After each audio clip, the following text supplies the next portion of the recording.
भारत और ऑस्ट्रेलिया मध्य प्रथम टी20 मैच रोमांच भरा यही मैच टॉस रु आरंभ है ता सांगकू भाग्य मध्य बदल लगिला। ऑस्ट्रेलिया टीम टॉस जीति प्रथमे बोलिंग करिवार निष्पत्ति नेला।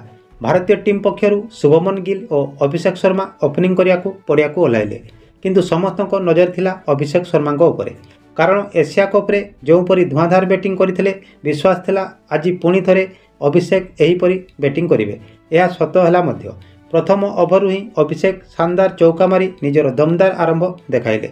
अन्यपटे शुभमन गिल मध्य द्वितीय ओभर चौका मारी परिवेश को गरम करदेले। एही दुई बैट्समैन को मध्य सठिक तालमेल देखा जाउथला। लागुथला भारत निश्चय आज बड़ स्कोर करिवो, किंतु क्रिकेट सबुबेले अनिश्चितर खेल आपण माने जानिथिबे।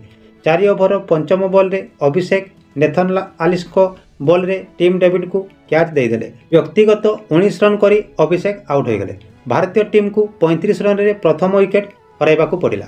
अभिषेक आउट होला परे पड़िया को आसिले भारतीय टीम रो अधिनायक सूर्य कुमार आरंभरू टिके असहज लागुतिले, किंतु किछि बॉल रो सामना कला परे हेजलवुड को बॉल रे एक शानदार चौका मारी निजर परिचय देदेले। गिल और सूर्य जोड़ी चमत्कार शॉट्स मारी द्रुत गति रे स्कोर बोर्ड को बढ़ाई चलिले, किंतु एही समय वर्षा आरंभ हो गला। अधिक वर्षा कारण मैच किछि समय पई बंद हो गला। वर्षा कमिला परे मैच को 18 ओवर करिले 2 अंपायर। पुणी थरे खेल आरंभ होला परे एही दुई बैट्समैन प्रथमे शांत खेल प्रदर्शन कले, किंतु किछि समय परे पुणी थरे एही दुई बैट्समैन को तांडव देखा मिलिला। सेमाने केवल चौका और छक्कार वर्षा आरंभ करदेले। एही दुई मध्य शानदार 50 रन भागीदारी देखा मिलिला।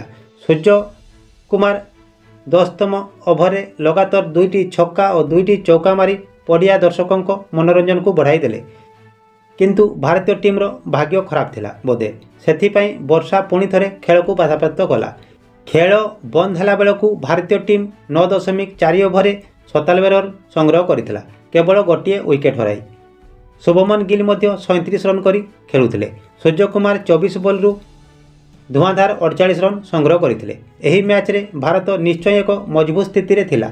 लागुथिला डकवर्थ लुइस नियम जदि लागू हुए ताहले मध्य भारतीय टीम रो विजय निश्चित होबो, किंतु अवशेष एही कि जे वर्षा बंद नबारु शेष रे मैच को रद्द करदेले 2 अंपायर। भारतीय दर्शकों को दुख लागिला सत, किंतु एबे पुणी अपेक्षा रही द्वितीय टी20 मैच पुणी थरे केबे आरंभ होबो। भारत और ऑस्ट्रेलिया मध्य द्वितीय टी20 पुणी थरे आज अनुष्ठित होउछि। 1:15 रे टॉस आरंभ होबो एवं 1:45 रे मैच आरंभ होबो। स्थान रही मेलबोर्न क्रिकेट ग्राउंड। एबे चलंतु जानिबा भारतीय प्लेइंग 11 केमती रहिबो। प्रथम रे रहिचंती अभिषेक शर्मा, तांको परे रहिचंती शुभमन गिल उप अधिनायक, सूर्य कुमार यादव अधिनायक, तिलक वर्मा, संजू सैमसन विकेट कीपर, शिवम दुबे, अक्षर पटेल, हर्षित राणा, कुलदीप यादव, वरुण चक्रवर्ती और जसप्रीत बुमरा। यही टीम खेली पारे द्वितीय टी20। एबे चलंतु जानिबा आपण एही मैच रो सीधा प्रसारण कोठी देखिबे। टीवी रे आपण माने मैच रो सीधा प्रसारण स्टार स्पोर्ट्स रे देखि पारिबे।